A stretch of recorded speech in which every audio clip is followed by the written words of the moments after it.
Around 1960, Murray Sr. founded Murray Co., a company focused on manufacturing and entertainment. He recruited his son Edwin, a young and talented man, to the company. Not long after, at work, Edwin met Fiona, who worked there as a puppeteer. He showed her a recorder and asked if he could use her voice. Excuse me, can I borrow your voice for a project? What for? I don't even know you.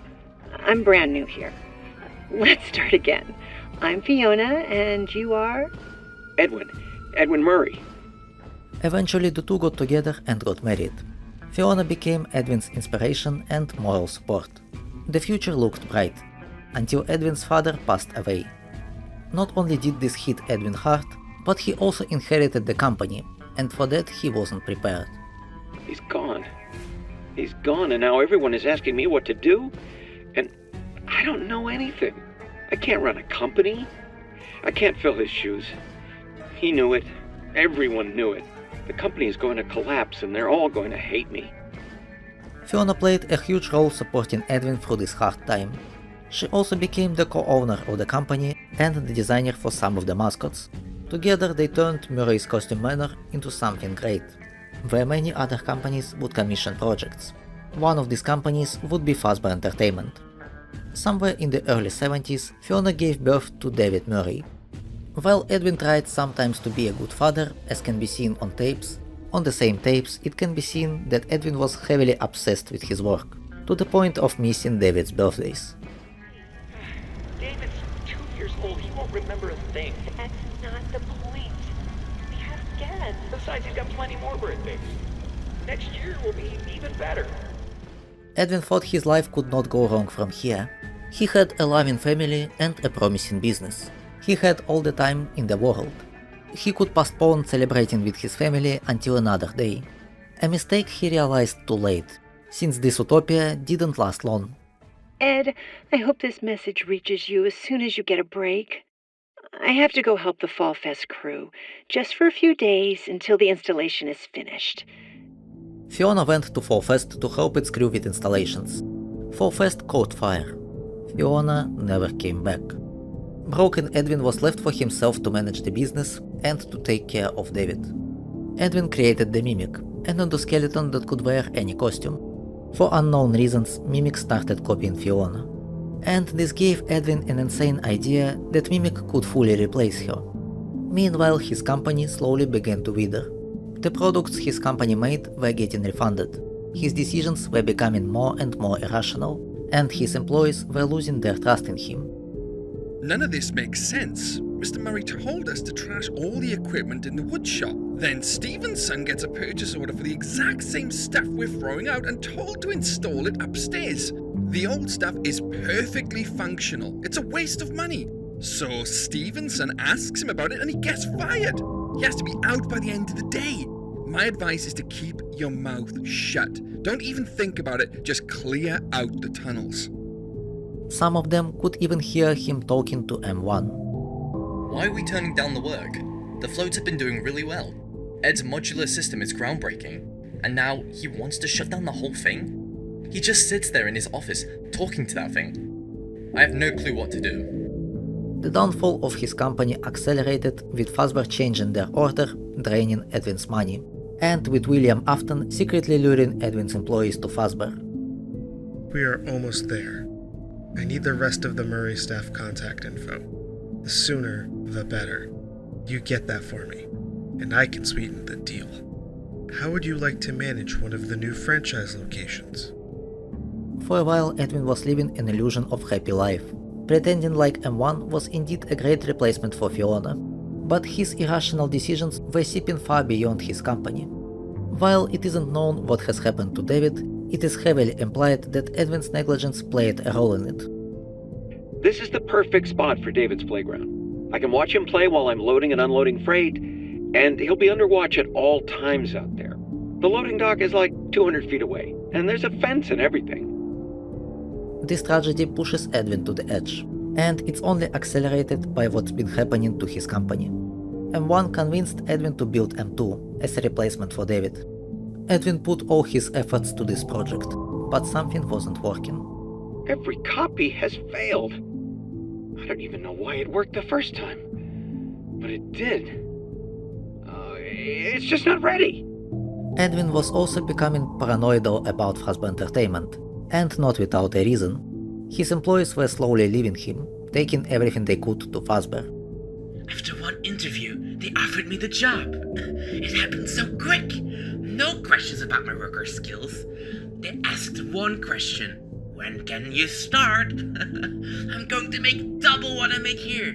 You should come with me. There's a referral bonus if you can get more Murray employees to jump ship. Me and Stan are out of here. It's time to jump ship before things get ugly. I have a bunch of Fiona's character patterns, and Stan is taking what he can. Join us. With everything we know about the restaurant project, we can start our own machine shop. One of his employees has leaked to Fazbear Entertainment what he was working on. Thanks to that, now Fazbear desperately wanted to get their hands on the Mimic project. With how Edwin's business was failing, Fazbear soon acquired his land, and William Afton made a final offer. We would love to keep you on as a lead engineer. Although we now technically own the land, we would never touch the house your parents built. We feel this offer has been more than fair, considering how far behind you are. It's just too much for you to handle alone. We are waiting for your response. While at first Edwin thought that creating M2 was a good idea, he changed his mind and lashed out at M1. All this time wasted? I should have been having fun with him, playing games and teaching him how to make things. But I didn't. You. I let a machine raise my kid. You're not real. What was I thinking? And when M2 began to mimic David, fueled by rage he beat him up, infusing him with agony. Stop. You're not him. You're not.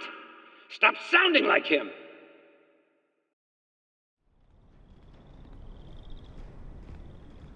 Later, most likely out of revenge, M2 caused an explosion in Edwin's office and began to make fun of him. Seriously wounded, Edwin tried to apologize and begged to save him.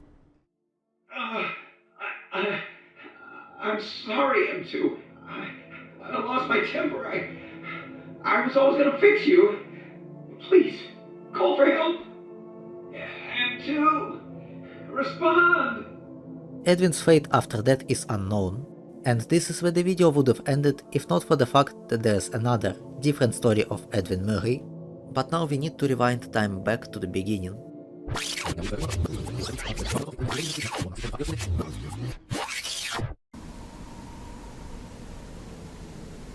Even at the age of 4, Edwin Murray already had a fascination with machines. He was a genius, who believed in automating life's mundane tasks and who wanted to create robots for that purpose. He had all the signs of someone capable of changing the future. Unlike his SOTM counterpart, he met Fiona in high school, and the two got married after graduating. He often was wondering why Fiona loved him, and she jokingly replied that it was all because of his mustache. The two had huge plans for their future. In early 70s, Edwin started his own company, Murray Co., and began producing a robotic vacuum cleaner. Those were selling well, and this ensured their lives for the near future. They bought an old lace factory for Murray's business and an old Queen Anne mansion. Fiona was planning to make window coverings out of lace that was still in the factory, but her plans were never meant to be, as she later dies, giving birth to David Sean Murray. The lace remained at the factory, as one of the memories that Edwin couldn't get rid of. After Fiona had died giving birth to David, Edwin had been tempted to get rid of all the lace. He had wanted to trigger memories of a time that was forever lost to him. However, throwing it out felt like just another loss. He couldn't bear to do it, and so the lace remained, and so did the memories. Heartbroken, Edwin was left alone to take care of a child, while managing his declining business. The vacuum cleaners turned out to have a flaw, and they didn't have expected longevity. Edwin was unable to focus on his work, and couldn't come up with a solution to the problem due to the need to split his attention between his work and David. With the overall situation quickly declining, Edwin moved to live in his factory, changing some of the office rooms into living space. If in SOTM Edwin was neglecting David because he had all the time in the world, here he was doing that due to having no time at all. But he tried his best to provide David with a somewhat normal childhood. and spend time with him whenever possible. David had a favorite white tiger plushie. This gave Edwin an idea to make him a white tiger stylized bed, and additionally a slide on the stairs. In the moments when they had spare time, they were visiting an ice cream parlor or playing catch in a vacant gravel lot, since the factory had no proper yard. In SOTM, Edwin had doubts in his abilities to manage a company or to raise a child, while in Tales, Edwin had doubts only if he can manage to take care of his son. Edwin loved his son. He really did. But without Fiona, Edwin was a man hanging onto a cliff's edge by the tip of his fingernails. He wasn't sure he could do what he needed to do. 4 years had passed, and still, he wasn't sure. Because of financial losses, Edwin had to sell his company to Fazbear Enterprises, a decision he heavily disliked. His job now was to work on their endoskeletons and costumes. When 4 years old David accidentally damaged Edwin's work, Edwin realized that David was growing too fast, and that he would need help. This is the moment he gets the idea to create the Mimic. Edwin felt sad at the thought, but the situation was harsh. In a span of several sleepless weeks, he created the Mimic from spare parts collected across the factory. As we can see, Mimic was created as a caretaker and a friend for David, who would give Edwin a chance to provide the living for their family. Needless to say, this Edwin never had the idea of making the Mimic copy Fiona. His grief was sensible. Mimic's program was configured to learn by observation, and Edwin named this program Mimic 1. David happily learned how the Mimic works, and the two became best friends. Things began to change for the better. David was teaching the Mimic and having fun, Mimic was learning friendship and love, while Edwin finally had plenty of time for work. In his spare time he was upgrading the Mimic, and it's only here where he began to think about the potential usage of Mimic 1 program to restart his company. Although Edwin was surprised that the Mimic appeared to be able not only to mimic, but to respond. One of the important aspects of Edwin's story both in SOTM and Tales is his negligence. However, if we presume that David had the same kind of death in both stories, being hit by a van when running out on a road, then Edwin's negligence in SOTM becomes more egregious, as it most likely leads to David's death. While in Tales he had a similar moment of negligence, but about the dangers inside the factory, which doesn't really contribute to David's demise later. Edwin still was prone to lashing out at David if he was damaging his work, quickly regretting it and making peace with David, promising himself to do better. While Mimic gave Edwin more room to breathe, unfortunately the improvement was short-lived.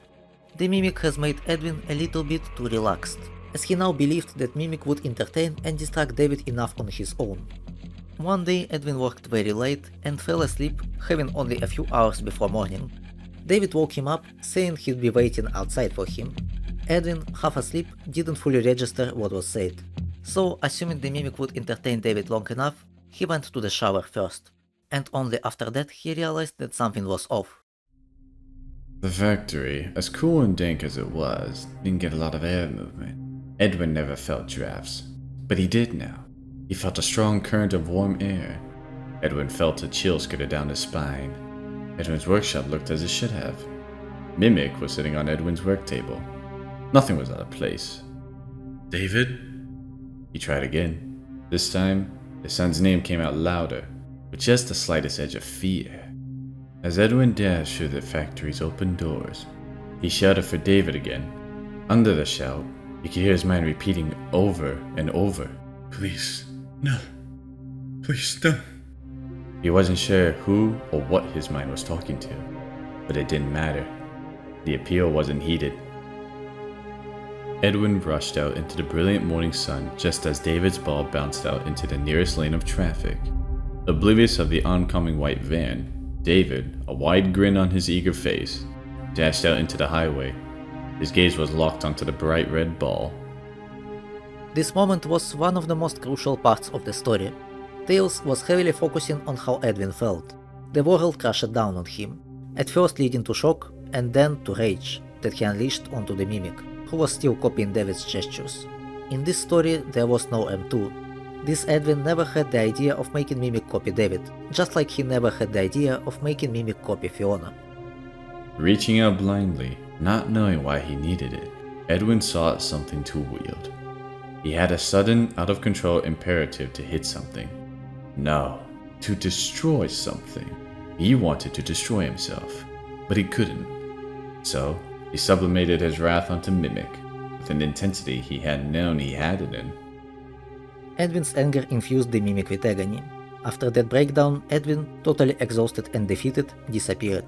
He was now less than a shell of himself, while Fazbear Entertainment took over his property, with the Mimic inside it. One of the recovery teams sent inside found out that Edwin moved into this building together with Fiona's belongings, most likely keeping them as a reminder of her. The story of how Fazbear actually got their hands on the Mimic and what they were doing with him, if anything, is missing both in Tales and in SOTM. The only vaguely known part in Tales is that after this, Edwin still tried to do something with Mimic 1 program to restore his business. This went as bad as it did in SOTM, but in Tales he survived and lived long enough to see the Pizzaplex. Because Edwin's company was bought by Fazbear in the past, he was made part of the board. He didn't like the role, but he had to be there, to provide level-headed approach to decisions, even if others saw him as a nuisance. When Mr. Burrows, the chairman of the board, decided to downsize the creative team of the Mega Pizzaplex, Edwin was the only one to oppose it. He wasn't a yes man, and he knew why the Pizzaplex was so popular. Yet his voice was not heard. "You can't tell me that the story creation can't be computerized," Mr. Burrows said, leveling a condescending glance at Edwin. "Record labels use software to write songs. I don't see why we can't create stories in a similar way. We could replace most, if not all, of the creative team with just one computer." The project was called The Storyteller. Since Edwin tried to do something similar before, he already knew it was a bad idea. What he didn't know, however, is that Mr. Burrows would use Mimic 1 as a program inside The Storyteller. Even then, Edwin understood how much The Storyteller could go wrong, and wanted to prevent a possible tragedy. While Edwin tried to ignore the rest of the meeting, we can see a small bit of his mind. How hard it was for him to move on from his past even after so many years. Edwin could remember when the boardroom had been decorated with framed Freddy Fazbear Pizzeria signboards. Edwin had enjoyed the vintage posters. Mr. Burrows, however, had ordered the old posters removed as soon as he had become the board chairman. He was going to have them put in the trash, but Edwin had rescued them and taken them home. He wasn't sure why he'd wanted them. Fazbear posters reminded Edwin of a past he'd rather have forgotten. If he'd been forced to explain himself, he'd probably have to admit that keeping the signboards was a form of self-punishment. He had much to atone for and no way to do it. Maybe keeping the images of Freddy Fazbear close was Edwin's way of keeping himself on the hook for all the mistakes he'd made.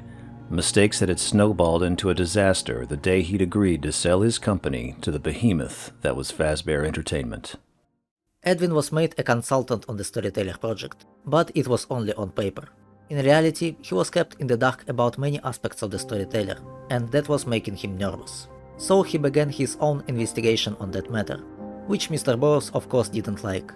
In the time when he wasn't admiring the Pizzaplex and wasn't around the construction site, Edwin eventually began searching for a way inside the tree. He found out the time of one of the deliveries for the Storyteller, and on one Thursday evening snuck inside the Pizzaplex through the loading dock.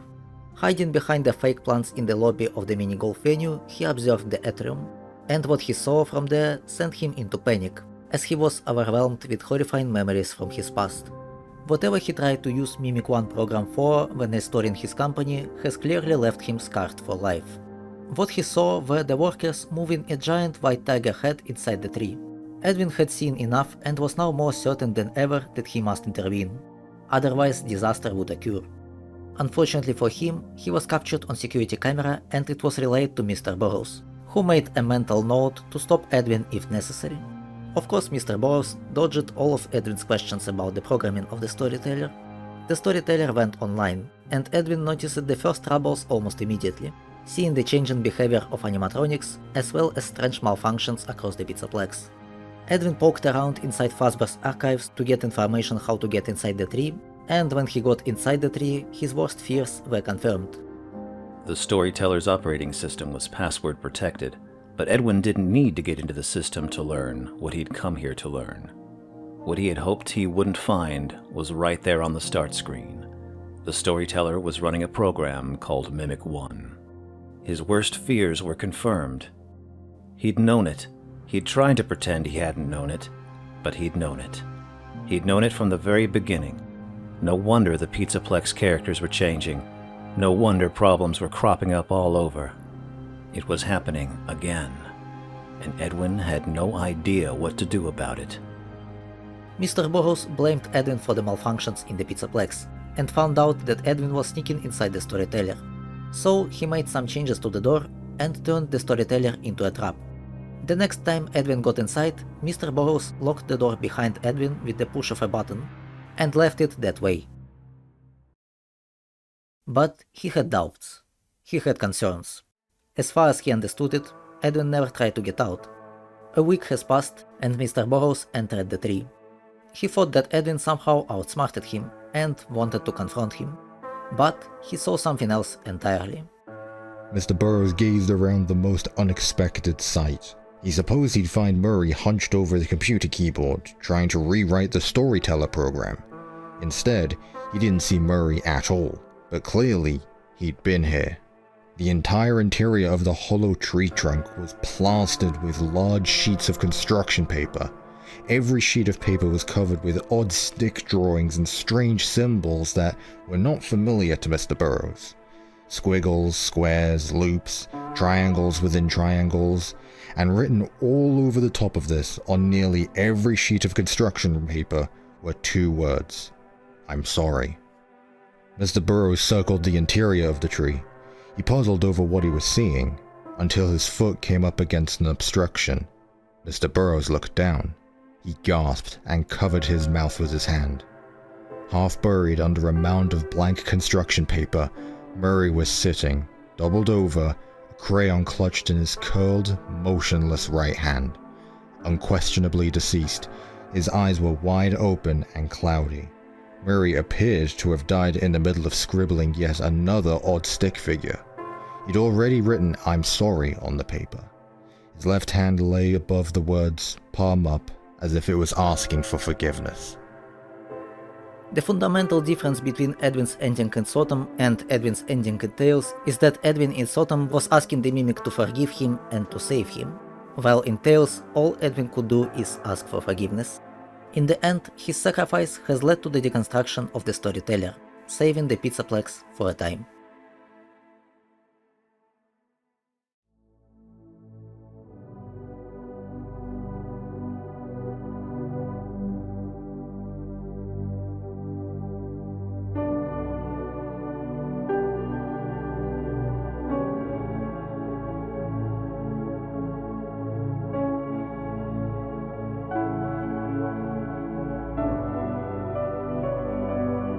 Edwin's actions started a long chain of events that have led us into the present. Each event related to the Mimic is the result of his crushed dreams. While Edwin has disappeared in SOTM and died in the storyteller, in theory space it is considered a possibility that he could be the Old Man Consequences, a digital avatar of his past mistakes, who still tries to fix what he has done and haunts the men who contributed to his downfall. Even though his mistakes have led to many tragedies, they have also led to many wonders. Even Edwin was unable to resist the allure of the Pizzaplex, a place that is partially his legacy as well. Edwin himself is a subject of a universe that never gave him room to breathe, always pushing him further and further with challenges he wasn't prepared for. And while he still tried to overcome them to the best of his abilities, he was destined to fail no matter what. The eternal struggle of a man against fate. If Fiona were still alive, if I didn't have to raise my son alone, maybe I could have had the time to make it work.